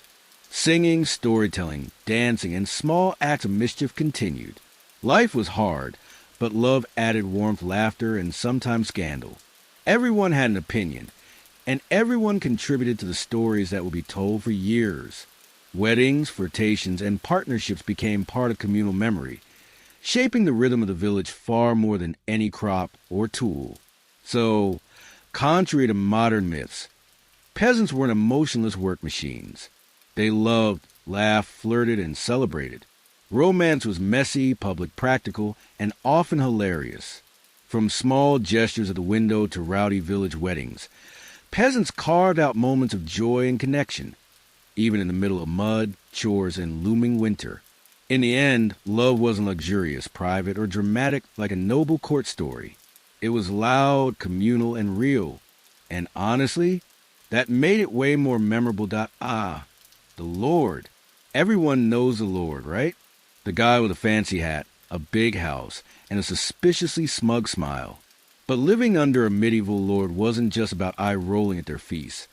It was about a delicate balance of obligation, survival, and occasional petty revenge. Think HOA energy, but with swords instead of emails. First off, there was rent. And rent didn't just mean money. Nope. We paid in labor, goods, or cash, depending on what you had. Crops, eggs, butter, and sometimes a few days of plow in the Lord's fields. That was your annual subscription. Fail to pay? Trouble. The Lord could demand more labor, more fines, or worse, send enforcers to gently remind you why rules existed. And yes, peasants grumbled. Loudly. All together. That's the beauty of communal outrage. If one person complains, everyone knows. Then came the fees. Using the Lord's mill, you paid a cut. Using the Lord's oven, another cut. It sounds small, but it added up, and the Lord loved reminding you about it. You'd think, I'm just baking bread, calm down. Nope. Fees everywhere. It's like modern HOA rules on steroids. You may trim your hedge for a fee. Walk on this path for a fee. Brew ale, definitely a fee. Every little action had a tiny tax attached, and everyone knew it. Speaking of brewing, this one was fun. Almost every household brewed ale, but the Lord's regulations meant careful planning. Too strong? Illegal. Not enough? Fine. Secretly brewed for neighbors? Gossip. Fines. Maybe a visit to the manor court. Brewing was both a livelihood and a tiny rebellion. You learned clever tricks. Hide your barrels, share selectively, and pray the Lord was too busy counting chickens to notice. Basically, medieval HOA meets mini criminal enterprise. Protection versus exploitation. That's the tricky part. Lords weren't all bad. They offered security, defense against raiders, disputes mediation, sometimes aid during famine. In return, peasants gave labor, produce, or money. It was a contract of survival, but it could tip into exploitation fast. One year, the Lord might ask for extra harvest due to war. Next year, a plague could strike. You complied because refusing wasn't just rude, it was dangerous. Life required compromise, wit, and communal solidarity. And here's the secret. Peasants negotiated constantly, quietly and creatively. Maybe you paid your fees in kind rather than cash. Maybe you swapped labor with neighbors. Maybe you delayed payments until the Lord was distracted by a festival. The relationship was dynamic. Yes, rules existed. Yes, fines existed. Yes, the Lord could be a pain. But humans are clever. Survival demanded creativity. Strategy became part of everyday life. Community mattered most. The Lord might rule the manor, but neighbors shared a burden. You learned to talk, bargain, gossip, and coordinate quietly. Collective action didn't overthrow the Lord, usually, but it did allow some breathing room. Shared knowledge of rules, tricks, and loopholes created a subtle counterbalance. Everyone was invested in navigating obligations without breaking under them, or breaking too many eggs in the process. So yes, lords were powerful. Fees, fines, labor, and rules existed everywhere. But peasants weren't helpless. We paid, grumbled, negotiated, and occasionally bent the rules, always with an eye on survival and small victories. Think of it as a game. Manage your resources. Follow just enough rules dodge finds cleverly, and maybe, just maybe, sneak in a little fun. Living under the Lord was like living in a giant, high-stakes HOA. Rules, fees, obligations, and constant oversight. But it also offered structure, security, and a system everyone understood. And like any HOA, if you played smart, got creative, and leaned on your neighbors, life was manageable and occasionally entertaining. So when you imagine medieval peasants, don't just picture toil and misery. Picture negotiation, strategy, and quiet defiance. Because life under the Lord was complex, communal, and full of small victories. And honestly, that balance between survival, obligation, and tiny rebellions is what made medieval villages work. Mud, taxes, and all. If you picture medieval peasants as all work and no play, think again. Leisure existed, and sometimes it was wildly fun, surprisingly competitive, and totally chaotic. Life was tough, yes, but humans always find ways to laugh, compete, and sneak in a bit of joy. Let's start with games. Some were weirdly familiar. Take stool ball, a proto-baseball kind of game. You hit a ball with a bat, run between posts, and try not to face plant in mud. Yes, it got messy. Yes, you risked getting whacked in the shins by flying balls. But it was fun, social, and occasionally a way to show off skill and impress your crush. Imagine cheering, slipping, laughing, and everyone shouting at the umpire, who was usually the village elder just winging it. Then there was Skittles, basically medieval bowling. Set up pins, roll a wooden ball, and knock them down. Simple, addictive, and perfect for competition. Sometimes villages held tournaments, and bragging rights were huge. If you won, you got respect, maybe some ale, and a story that would last until someone else knocked over a pin by accident. Skittles might seem tame today, but add mud, cold wind, and drunk neighbors, and suddenly it's an epic showdown. Music and dancing were non-negotiable. Festivals, weddings, or spontaneous village gatherings always included some form of dancing. Even small villages had someone with a flute, drum, or simple stringed instrument. People learned steps, rhythms, and moves, sometimes traditional, sometimes improvised. Dancing wasn't just entertainment. It was social training, matchmaking, and a chance to shake off work stress all at once. And yes, sometimes it evolved into playful chaos. Kids tripping, dogs running to the crowd, elders scolding everyone while secretly tapping their toes. Archery practice deserves a shout-out. Unlike modern leisure, this one was partly mandatory. Lords expected villagers, especially men, to practice bows and arrows for defense. But honestly, it was also fun. You could compete with friends, see who could hit the target first, and occasionally exaggerate your skills to impress neighbors. Archery combined practicality with amusement, survival skill, and bragging rights all in one. Holidays were the ultimate excuse for competition. Festivals featured races, wrestling matches, tug-of-war, and more obscure contests like egg and spoon races or blindfolded challenges. Adults and kids participated, often with wild enthusiasm. Winnings might be small, a loaf of bread, a chicken, or simple bragging rights, but the social payoff was huge. It reinforced bonds, entertained everyone, and gave peasants something to remember after months of grueling work. Even casual leisure had strategy.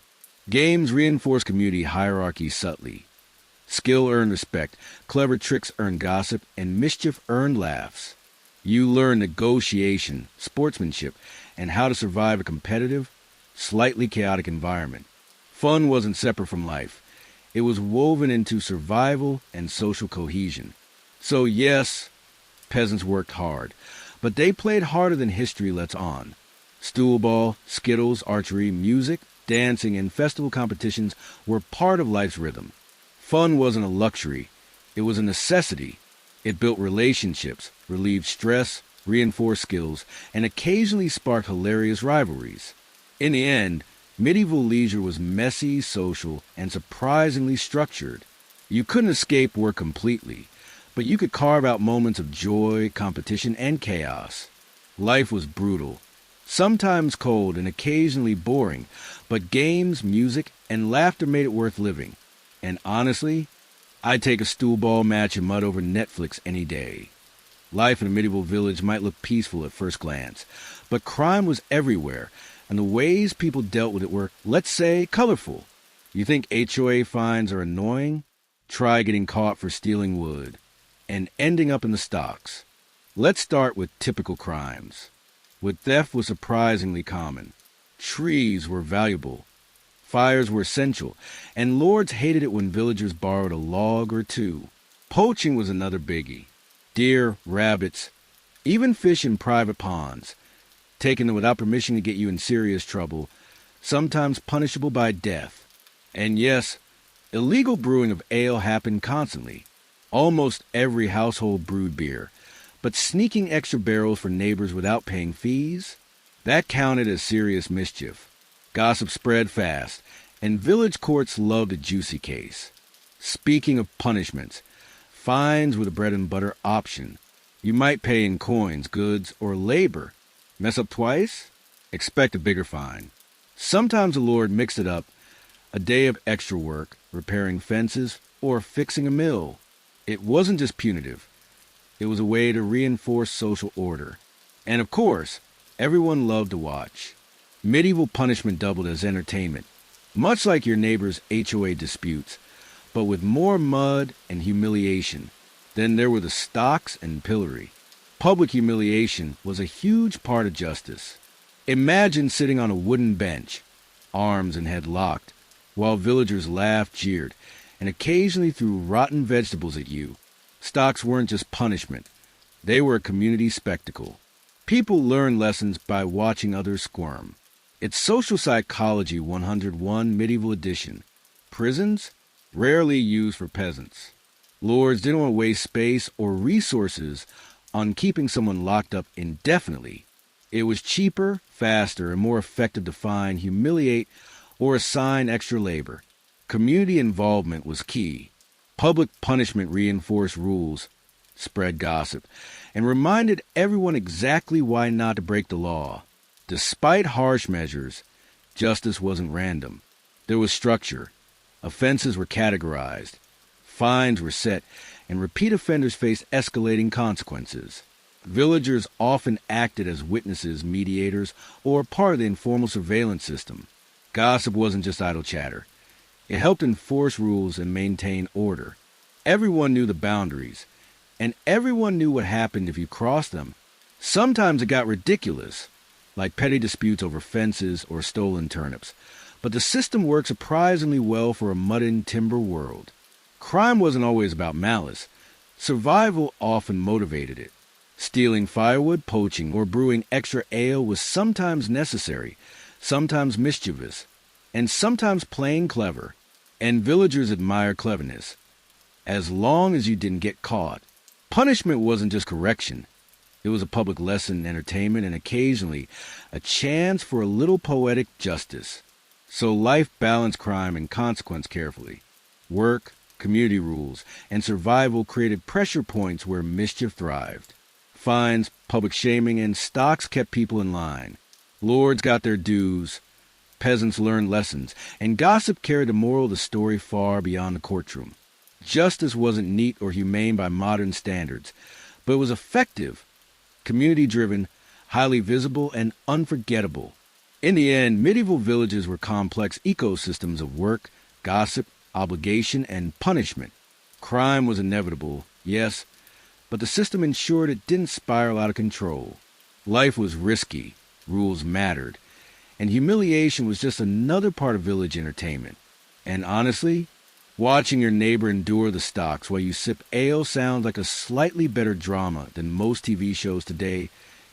If you think medieval peasants never left their villages, think again. Markets were the real heartbeat of our world. Loud, messy, chaotic, and full of opportunity. And honestly, they were a lot more fun than the fields. Weekly markets were the place to see and be seen. Villagers, traveling merchants, craftsmen, and farmers all showed up bringing goods, gossip, and occasionally drama. You could smell cheese, bread, and sometimes suspiciously aged fish all mixed together. Vendors shouted. Bargaining happened loudly, and kids ran around dodging carts. Markets weren't just for buying and selling. They were social hubs where you met friends, rivals, and people with strange accents who claimed to come from faraway towns. You couldn't stay bored even if you tried. Trading goods went beyond food. Cloth, shoes, tools, and other essentials changed hands constantly. A farmer might trade a few eggs for a new pair of shoes or swap butter for cloth. Craftsmen sold where that made life more bearable. Knives, baskets, simple jewelry, or wooden toys. It was a practical economy, but full of clever deals, sly trades, and the occasional argument over fairness. Think of it like a modern flea market.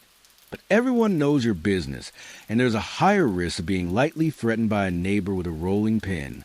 Travel wasn't as easy as it looks in history books.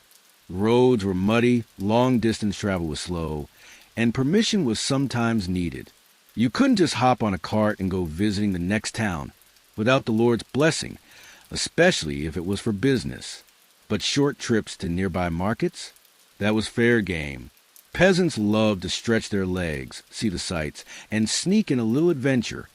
Maybe peek at another village's gossip, or check out the latest fashions, even if only hats were noticeable from afar. Market scenes were messy, loud, and unpredictable. Imagine merchants calling out prices, chickens wandering freely, dogs sniffing for scraps, children playing hide-and-seek between stalls, and the occasional cart tipping over. Arguments erupted. Deals were made on the fly, and sometimes a market square turned into a makeshift stage for brawls or entertainment. You had to keep your wits about you. One wrong move, and someone could claim you shortchanged them or accidentally stepped on their basket. But that was all part of fun. The markets also reinforced community bonds and hierarchy. You got to know who was reliable, who cheated, and who could be trusted for a quick favor. Trading wasn't just economics. It was social strategy. A clever peasant navigated bargains, gossip, and relationships like a skill game, often leaving the wealthiest merchant grudgingly impressed. Everyone watched, learned, and sometimes laughed when someone got outfoxed, because social reputation mattered as much as coins. Even the journey itself was part of the experience.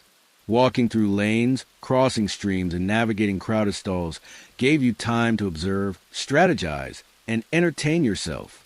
Markets weren't just commerce. They were storytelling, education, and occasional entertainment all rolled into one. You learned who made the best shoes, which merchant tried to cheat, and sometimes which hat was worth admiring from afar. So yes, medieval life had fields, chores, and obligations, but markets were alive. They offered adventure, trade, gossip, social lessons, and occasional chaos. Short trips or longer travel brought variety to life, kept spirits high, and gave peasants a chance to engage with a wider world. Markets were messy, lively, and essential, a blend of work, fun, and survival. In the end, traveling to the market wasn't just a weekly errand. It was a ritual of social, economic, and personal significance, a chaotic yet exciting break from daily labor. And honestly, I'd rather bargain over cheese in a muddy, bustling square than spend another day hauling hay in the fields. If you think peasants worked every single day without break, think again. We loved our festivals, and not in a polite once-in-a-while way. Peasants had roughly 80 to 100 festival days per year, and let me tell you, those days were full of chaos, laughter, and some questionable decision-making. May Day was a big one. Spring had arrived, flowers bloomed, and it was time to celebrate with dancing around the maypole, games, and a lot of singing. Everyone participated, young and old. It wasn't just fun. It was a community ritual, a way to mark the changing season, boost morale, and, honestly, flirt shamelessly in the open. Imagine dozens of villagers running around, trying not to trip over ribbons, while someone's dog steals the maypole decorations. Total pandemonium, and everyone loved it. Harvest home was another highlight. After months of grueling work, gathering crops became an excuse to celebrate. There were feasts, ale, dancing, and sometimes competitions like tug-of-war or archery contests. This festival wasn't just about fun. It was a thanksgiving for survival, a time for the village to revel in the fruits of collective labor. And yes, minor mischief was expected. Maybe someone stole an extra apple or played a prank on the miller. It was all part of the communal spirit. Then there was St. John's Eve, when bonfires lit the night. Villagers jumped over flames for luck, told stories, sang, and drank. The fire's glow brought everyone together, creating warmth, laughter, and a little harmless chaos. It was a time to connect, bond, and enjoy life beyond work. Plus, nothing says community like everyone screaming at a kid who tries to touch the fire too closely. Bonfires, drinking, and athletic contests were common features across festivals. People wrestled, raced, and competed in odd challenges. Ale flowed freely. Food was shared, and everyone got to see neighbors in an unusual light. Some villagers discovered hidden talents, or at least learned who should never attempt a leapfrog competition again. Festivals were messy, loud, and often unpredictable. But that was exactly the point. And here's a secret. Festivals kept the peace. After months of toil, disputes, or gossip, communal celebrations allowed tension to release. People laughed together, competed together, drank together, and sometimes even argued together, all in a controlled, socially sanctioned environment. By the end of the day, grudges softened, relationships strengthened, and everyone returned home a little happier, a little more bonded, and maybe a little tipsy. Festivals weren't just distractions. They were essential for social cohesion. They gave villagers permission to step out of the daily grind, connect with each other, and indulge in joy without judgment. For a community living close together in fields, cottages, and common spaces, these breaks were crucial. They reminded everyone why the village existed, not just for survival, but for shared experiences, laughter, and memories. Even children had their own mini-celebrations. Games, music, dancing, and small prizes kept them entertained and taught them the social rhythms of the community. They learned competition, cooperation, and joy, all vital for growing up in a bustling, sometimes harsh world. So yes, peasants worked hard, but we also played harder. Festivals, holidays, and communal celebrations were abundant, lively, and essential. They weren't frivolous.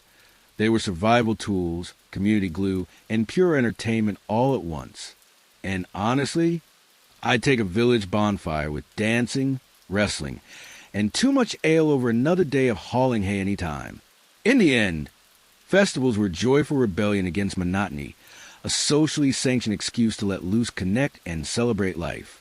Work, chores, obligations, all of it faded temporarily, replaced by laughter, mischief, and the glow of firelight. Medieval life was hard, but festivals reminded us that it was also messy, colorful, and unforgettable. Life wasn't always ale, festivals, or messy games. Sometimes it sucked in ways that made mud and taxes look like paradise.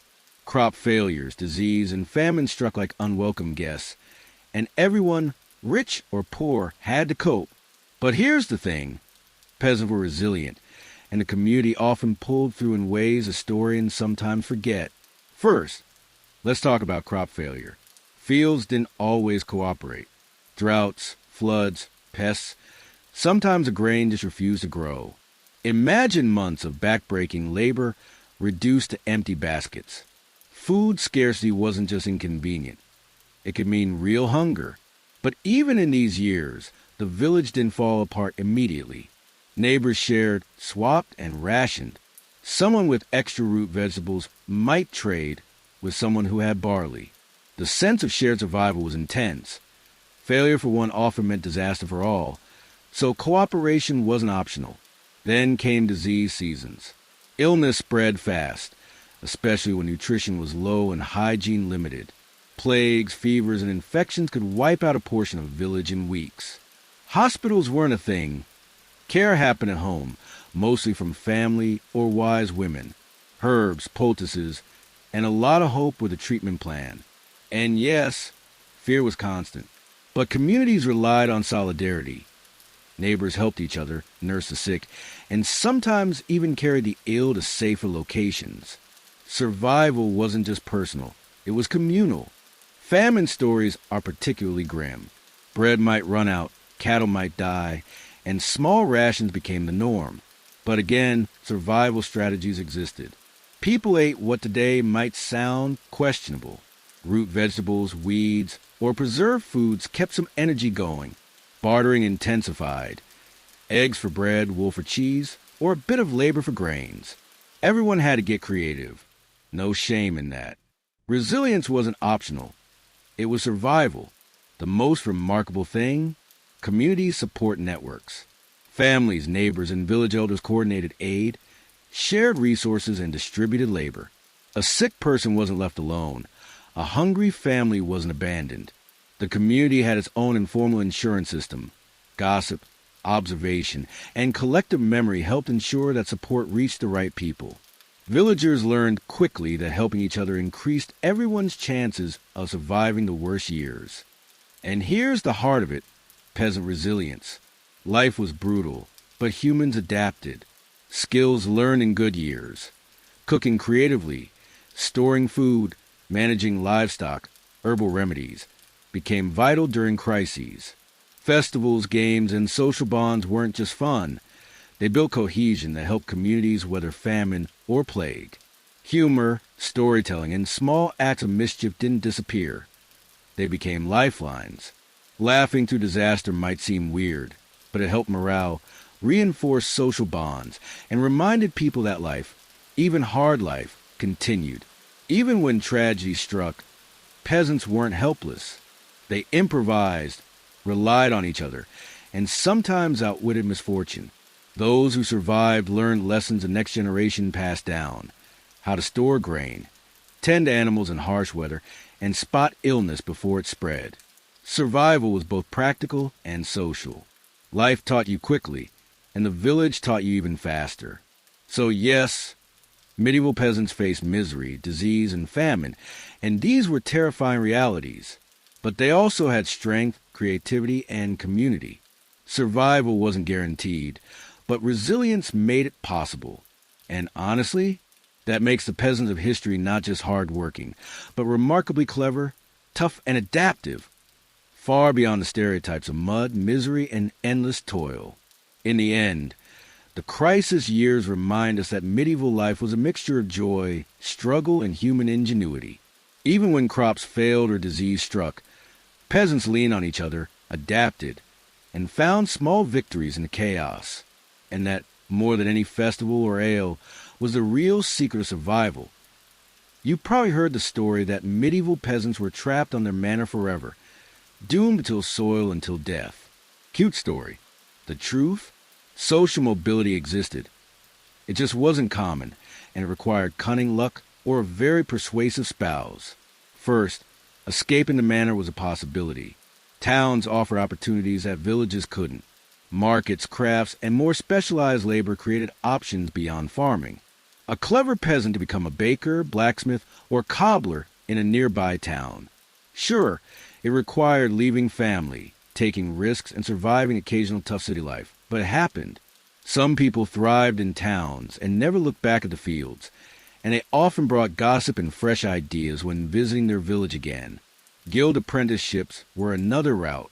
Kids or young adults could learn a trade under a master: weaving, carpentry, metalworking, or baking. In exchange for years of work, they gained skills and sometimes connections that could lift them out of purely subsistence life. Think of it as a medieval career ladder. Patience, skill, and some charm could pay off with independence, better pay, and respect. The guild system wasn't just about learning a trade. It was about social status, protection, and long-term prospects. Some apprentices eventually opened their own workshops, sometimes becoming wealthier than the low-ranking gentry. Marriage was also a strategic route up the hierarchy. Marrying well into a slightly better-off family, or occasionally a minor merchant or craftsman, could improve your social and economic standing. Love? Optional. Negotiation, family connections, and shared labor were more important. Still, some lucky or clever peasants found partners who helped them escape poverty, gain property, or acquire skills that made them more influential locally. Romance mixed with strategy wasn't unusual. In fact, it was smart. Rarely, some peasants achieved real prosperity. Maybe they inherited clever land, mastered craft, or made a lucky trade in town. Perhaps they brewed exceptional ale or owned a coveted stall at the market. They weren't nobility, but they were respected, influential, and occasionally envied. Wealth didn't erase obligations entirely, but offered more freedom, options, and security. And let's be honest, in a world where the majority barely survived, even small prosperity felt huge. Social mobility required risk, cunning, and persistence. Moving towns meant leaving support networks. Apprenticeships demanded long years of effort. Marriage strategies needed negotiation and timing. But the key takeaway, the peasant world wasn't completely static. While most people lived and died on the same manner, the possibility of change existed, and some people seized it spectacularly. And here's a fun secret. Gossip spread news of these rare success stories far faster than markets or festivals. Everyone knew who moved up, who married strategically, and who struck gold in town. These stories inspired young peasants, warned others of pitfalls, and kept the idea alive that the world might offer more than fields and obligations. So next time you picture medieval peasants as permanently stuck, remember this. Some broke free. Some climbed the ladder slowly but surely. Some married, apprenticed, or traded their way to a better life. And a few, rare but remarkable, lived well enough to be remembered in village stories for generations. Life wasn't fair, but it wasn't entirely fixed. Social mobility was possible, and peasants were clever, persistent, and sometimes downright ambitious. Survival, skill, and a bit of luck could lift someone above their station. Proof that even in the mud, dreams, strategy, and opportunity existed. Evenings in a medieval village weren't Netflix and chill. They were busy, cozy, and sometimes hilariously chaotic. A time to wrap up the day while preparing for the next. Let me walk you through a typical peasant evening. It's not what you think. First, there was the final feeding of the animals. Chickens, pigs, cows, maybe a dog or two, all needed food before nightfall. Missing a chicken could mean eggs lost the next day. Forget the cows? Well, let's just say the milk supply and the Lord's patience weren't endless. Feeding animals wasn't glamorous, but it was essential.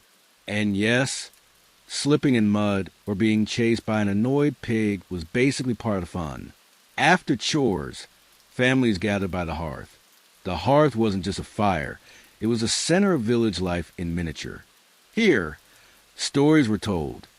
Old legends, moral lessons, local gossip, or hilarious tales of the village idiot who tripped over his own ox. Children listened. Adults laughed or debated.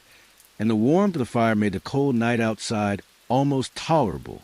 Storytelling was how knowledge, humor, and social norms were passed down. No books required. Evening often included craft work, maybe weaving, sewing, mending tools, or finishing a basket. Unlike modern hobbies, this was functional.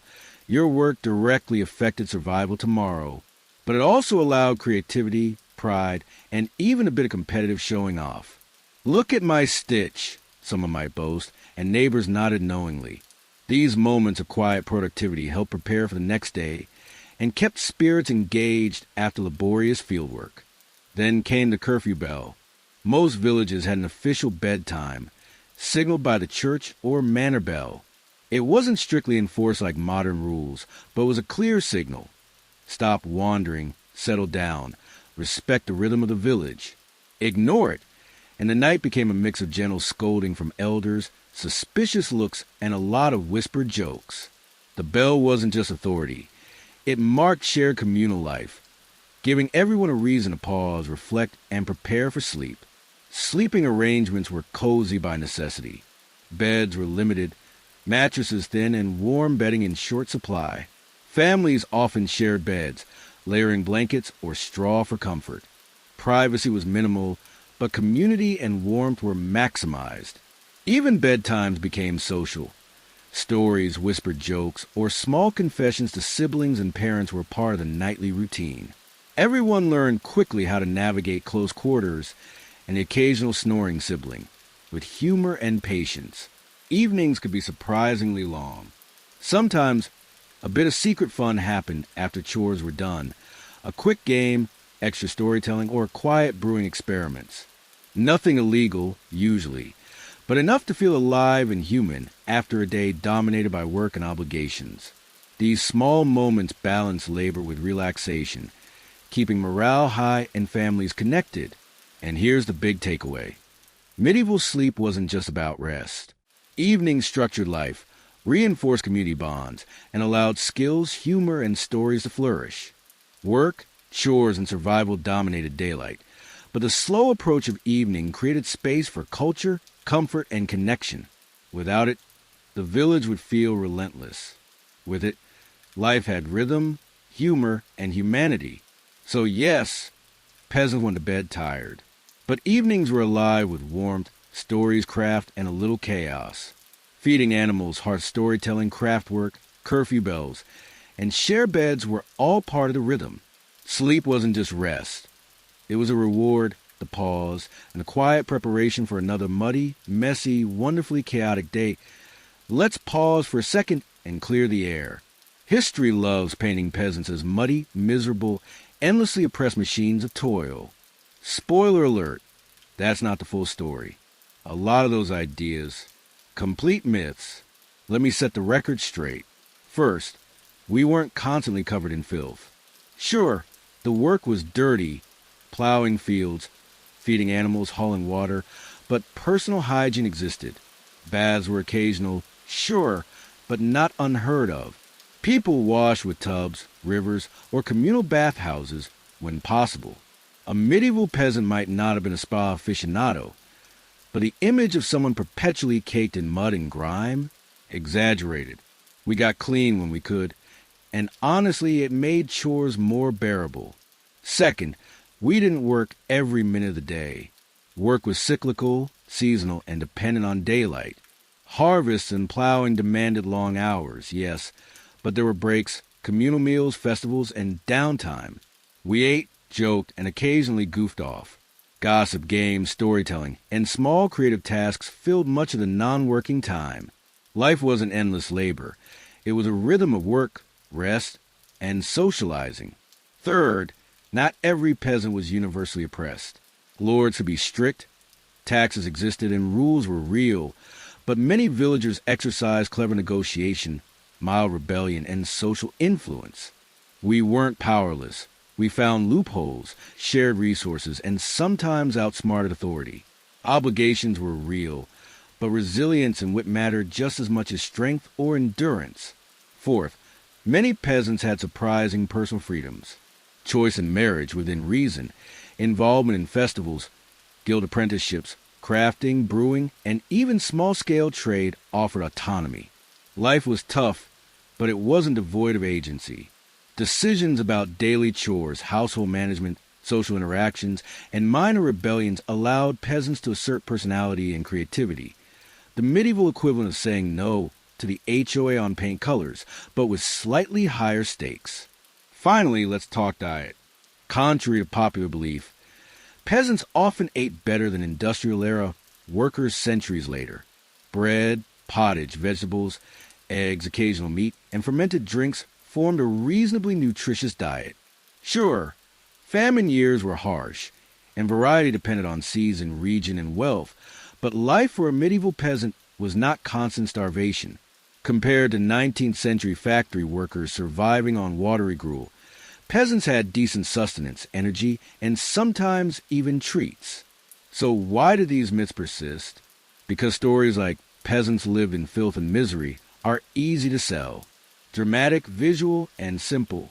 But real peasant life was nuanced, dynamic, and human. There was work, yes. There were hardships, yes. But there were also joy, laughter, cleverness, social connection, and moments of freedom. People lived, survived, thrived in ways history books sometimes forget. In the end, the peasant stereotype is misleading. Life was hard but not endless misery. Regulated but flexible, communal but still offering personal agency. We worked, yes, but we also played, loved, negotiated, and thrived in small, meaningful ways. And honestly, that's way more interesting than the dusty, miserable peasant story you probably heard 1,000 times. So, here we are at the end of the day, and the end of this deep dive into what medieval peasants actually did all day. If you were expecting endless misery, dirt, and drudgery, surprise. Life was messy, yes, but also structured, social, and sometimes even fun. One thing becomes obvious. Community always came first. Villagers relied on each other for survival, work, celebrations, and even mischief. Neighbors knew everything. Who borrowed what, who broke a rule, who made the best ale, and that knowledge created a strong social fabric. Life wasn't isolated like it can be today. Today, we complain about too many emails. They complain about someone stealing a pig, and somehow still laughed about it at the next festival. The seasonal rhythms shaped everything. Work wasn't constant. It was intense during planting and harvest, lighter in winter. Festivities punctuated the year, offering rest, joy, and sometimes chaotic competition. Life had a natural ebb and flow, a rhythm that modern schedules often lack. You knew when to work, when to rest, and when to play. No one needed a Google Calendar to keep it straight. Work and play weren't separate worlds. They blended, brewing ale, survival and leisure, storytelling, cultural preservation and entertainment, crafting, functional and social. Even games and competitions had practical sides. Archery practice doubled as defense training, and fairs reinforced trade skills. Life was efficient, but never boring. And the social ties, oh, the social ties. Bonds between families, neighbors, and community members were strong, resilient, and often hilarious. Gossip festivals and shared work created a web of relationships that supported people through famine, disease, disputes, and joy. In times of crisis, that social glue was life-saving. In times of peace, it was entertaining as hell. Which brings me to the final question. Who actually had more free time? Us or them? Think about it. Medieval peasants had downtime between work tasks, breaks during long labor, festivals, holidays, and even evenings by the hearth. Their life was structured, yes, but it included communal play, games, storytelling, and moments of personal freedom. Meanwhile, many of us are glued to screens, juggling endless responsibilities, and struggling to find true rest. Did we really evolve into more free humans? Maybe not. The takeaway: medieval peasants lived hard lives, yes, but also rich, balanced, and social. They worked together, played together, celebrated together, and survived together. And somehow, despite the mud, taxes, and occasional plague, they managed to experience life fully, with laughter, strategy, and community spirit. So next time you think about medieval peasants, don't imagine endless misery. Picture a life messy, social, rhythmic, challenging, and surprisingly human. A life that, in some ways, might have been more balanced than ours today. And honestly, that's a thought worth sitting with next time you scroll endlessly past your own notifications.